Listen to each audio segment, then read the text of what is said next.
नमस्कार दोस्तों, मेरे चैनल पे आपका स्वागत है। आज ले चलते हैं आपको एक नई कहानी की ओर। एक गांव में मोहन नाम का एक निर्धन लड़का रहता था। उसके पिता बचपन में ही स्वर्ग सिधार गए थे। घर पे 3 बहनें और माँ थी। उसका जीवन बड़ी ही कठिनाई से गुजर हो रहा था।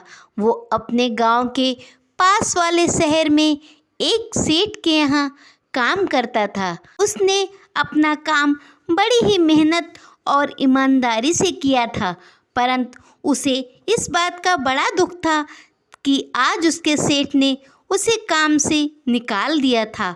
अब उसका क्या होगा? उसके परिवार का भरण पोषण कैसे होगा?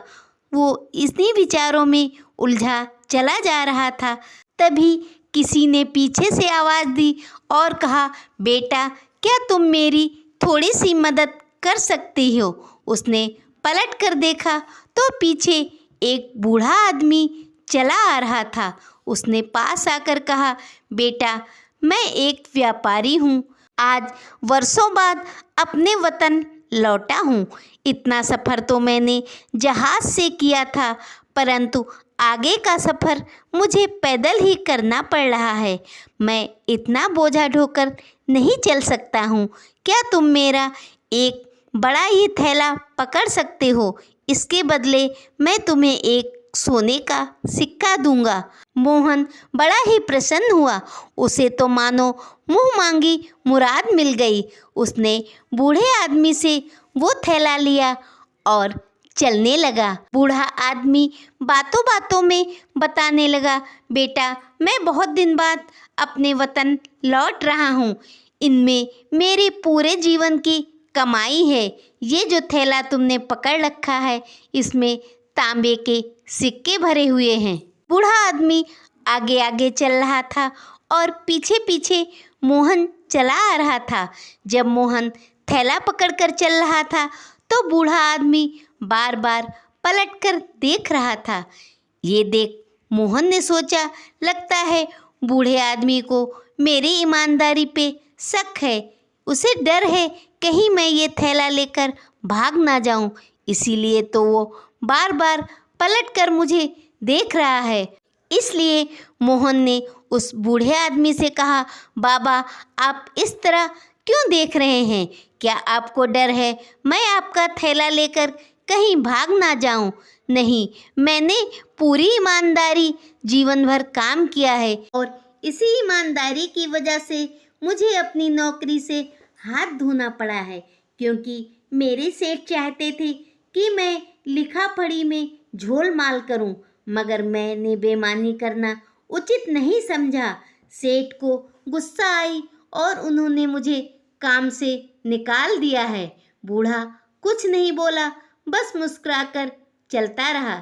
चलते चलते सामने एक नदी आई। बूढ़े के पास भारी थैला था। बूढ़े ने अपना थैला देखते हुए कहा, बेटा, मेरी उम्र हो चली है और मैं ये थैला लेकर नदी नहीं पार कर सकता हूँ।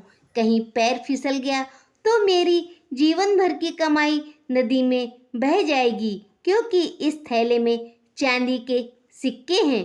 तुम मेरा ये थैला पकड़ लो, बदले में मैं तुम्हें सोने का एक और सिक्का दूंगा। मोहन बड़ा प्रसन्न हुआ। ये तो अच्छा सौदा था। वो तो जवान था, आसानी से थैले पकड़कर चल सकता था। अब मेरे पास पूरे 2 सोने के सिक्के हो जाएंगे, जो मेरे लिए बहुत हैं। इससे मेरा घर का खर्चा आराम से चल जाएगा। मोहन ने बूढ़े से वो थैला ले लिया और नदी पार करने लगा। थोड़ी देर चलने के बाद बूढ़े ने कहा, बेटा, ये जो पहाड़ी देख रहे हो, इस पहाड़ी की तलहटी में ही मेरा गांव है। बस मुझे यहीं तक जाना है। मैंने पहाड़ी पर चलना शुरू किया, परंतु बूढ़ा होने के कारण उसे चढ़ने में बहुत समस्या हो रही थी। उसने मोहन से कहा, बेटा, तुम मेरा ये थैला भी पकड़ लो। भले ही ये छोटा थैला है और इसमें सोने के सिक्के हैं, परंतु मेरे लिए इनका भार भी सहा नहीं जाता है। मोहन ने वो थैला पकड़ लिया और पहाड़ी पर चलने लगा। चलते चलते उसके मन में एक विचार आया। मेरे पास 3 थैले हैं, एक में तांबे के सिक्के, एक में चांदी के और एक में सोने के हैं। यदि मैं इन थैलों को लेकर भाग जाऊं तो मेरे पूरे जीवन की गरीबी दूर हो जाएगी। मैं बड़ी आसानी से सुखपूर्वक जीवन व्यतीत कर सकूंगा। ये ख्याल इस कदर उसके ऊपर हावी हुआ कि उसकी पूरे जीवन की ईमानदारी पर भारी पड़ने लगा। उसने इस विचार को छटक कर अपने दिमाग से बाहर निकाला, परंतु बार बार उसके मन में यही विचार आता रहा। उसने पीछे मुड़कर बूढ़े को देखा। बूढ़ा उससे काफी दूर था।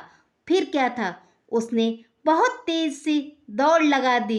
वो इतनी तेज दौड़ा जितनी उसके अंदर सामर्थ्य थी। अब वो दौड़ता हुआ अपने घर पहुंच गया था। घर पहुंचकर उसने उन थैलों को खोल कर देखा। सबसे पहले उसने छोटा वाला थैला खोल कर देखा। उस थैले में कंकड़ पत्थर भरे हुए थे। वो घबरा गया।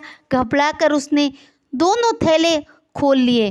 थैलों में भी कंकड़ पत्थर भरे हुए थे, बस उनका रूप रंग और आकार अलग अलग था। बड़े थैले के नीचे एक कागज निकला जिसमें लिखा हुआ था, मैं यहाँ का राजा हूँ।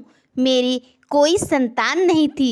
मैं अपने राज्य के लिए एक योग्य और ईमानदार युवक की तलाश में था से मैं अपने राज्य का राजा बना सकता। तुमने यदि इन 3 थैलों का लालच ना किया होता तो आज तुम इस राज्य के राजा बने होते। ये देखकर मोहन बड़ा पछताया। उसने सारी उम्र ईमानदारी से काम किया था। आज जरा से लालच के वश में आकर वो इतने बड़े मौके से हाथ धो बैठा था, परंतु अब पछताने से क्या हो सकता था। इसीलिए दोस्तों, मेहनत और ईमानदारी का साथ कभी मत छोड़ो। देर से सही, परंतु एक न एक दिन इसका फल अवश्य मिलता है।